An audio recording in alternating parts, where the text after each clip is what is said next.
लागि धेरै कारण छन् मसँग, तर आज मन भक्कानिएको छ त केवल उसको व्यवस्थाले।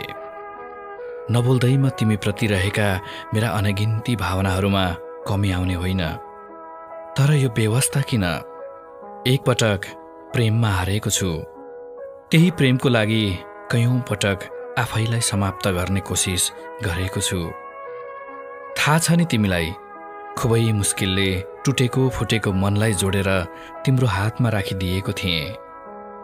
बिथोलिएको मलाई समेटेर तिम्रो जिम्मा लगाएको थिएँ। फेरि यो बेपरवाह किन? तिमीले नै अघि बढेर हात थामेका थियौ, तिमीले नै साथ नछोड्ने कसम खाएका थियौ।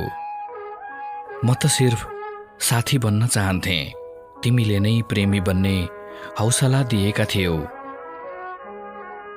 जब तिमीमै आश्रित भएँ तब हात छोड्नुको अर्थ के? के सब झुटो थियो? मन मान्दैन। उसो भए के त्यो मेरो भ्रम थियो? होइन, भ्रम त एकपटक मात्र हुन्छ। यो त बार बार दोहोरिरहेको थियो। दिमाग मान्दैन यो सब। के थियो यो सब? भ्रम थियो कि प्रेम? प्रेम थियो त यो व्यवस्था किन? भ्रम हो त मन किन मान्दैन? हजारौं सवाल छन् मसँग तिम्रो लागि, छैनौ त केवल जवाफ दिने तिमी।